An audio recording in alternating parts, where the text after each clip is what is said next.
చిన్న ఎగ్జాంపుల్ అండి. అదే వ్యక్తి నాకు తెలిసి జూబ్లీస్ పోలీస్ స్టేషన్లో ఒక దొమ్మి కేసు ఉంది. ఆ కేసులో అతను చెంచల్గూడ జైల్లో 15 రోజులు ఉన్నారు కూడా. కానీ ఆ తర్వాత కేసు వెళ్ళేసరికి అతనికి కన్విక్షన్ రాలేదు. దాన్ని ఎలా మీరు డిఫెన్స్ తీసుకొచ్చారు? ఏదండి ఎప్పటి వరకు ఉన్నాడు? అతను జైలుకి వెళ్ళారు, బెయిల్ మీద వచ్చారు. ఫస్ట్ 14 days ఆల్రెడీ వేస్తారు కాబట్టి తర్వాత ట్రయల్ అయిన తర్వాత ఆ కేసు కన్విక్షన్ రాకుండా అక్విట్ అయిపోయింది. Due to lack of evidence అయి ఉంటుందండి. అది ఎవిడెన్స్ విట్నెసెస్ చెప్పాలి కదా.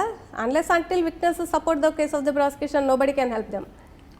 సో ఒకటి ఏంటంటే ఫియర్ ఉంటుంది కాబట్టి చెప్పరు. మ్యాక్సిమం పెడతారు కేసు కానీ దే వోంట్ కమ్ అప్. చెప్పేటప్పటికి భయం ఉంటుంది.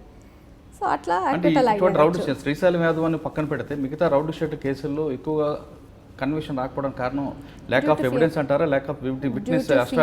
డ్యూ టు ఫియర్ ఎక్కువ మట్టుకు చెప్పారండి. ఎవరు పెడతారు కేసులు కానీ ఎక్కువ మట్టుకు చెప్పరు, ధైర్యం చేయరు. మళ్ళీ ఈ కేసులు పెట్టినాక మళ్ళీ వచ్చి చెప్పేటంత ధైర్యం ఉండదు వాళ్ళకి.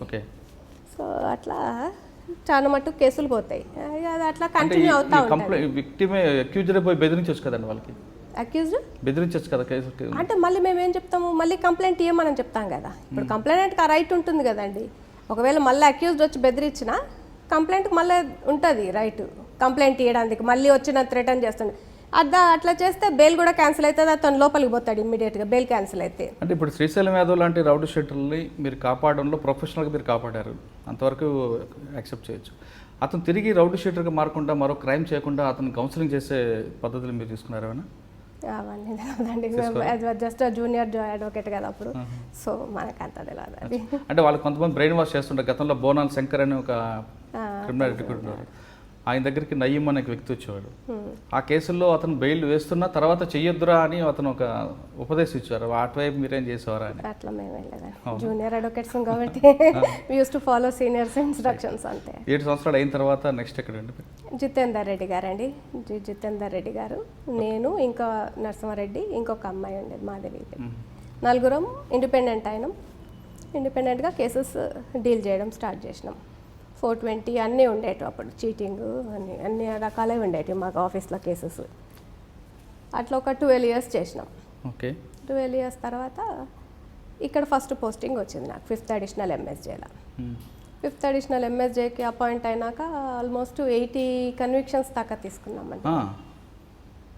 80లో మేజర్ ఏదండి? 420లోనా లేదంటే ఎందులో అంటున్నారు?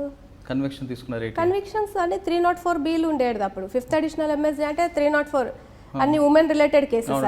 మహిళా కోర్టు అంటారు యాక్చువల్గా. 5th additional MSJ కమ్ మహిళా కోర్టు. సో అన్ని రకాలు ఉండేటివి మాకు అప్పుడు. 304, 306 అబెట్మెంట్ టు కమిట్ సూసైడ్ కూడా ఉంటాయి కదండి. హస్బెండ్ థ్రెటన్ చేసి అట్లా చేస్తూ ఉంటే వాళ్ళు అది కమిట్ చేసేవాళ్ళు సూసైడ్. సో అవి వచ్చేటివి మా దగ్గరికి. 304B అయితే కామన్గా ఉండేది. రేప్ కేసెస్ ఉండేటివి. 354 తక్కువ ఉండేటివి. For more videos, subscribe to iDream. And loads of fun entertainment and content. Do watch iDreams. Do subscribe iDream Media. దయచేసి iDreams మీరు సబ్స్క్రైబ్ చేయాల్సిందిగా నేను కోరుతున్నాను. I am Dr. Nayak, DT Nayak. For more videos, please subscribe to iDream. Please subscribe iDream News. Please subscribe iDream. Please subscribe iDreams. మీరు చూస్తున్నారు iDream News.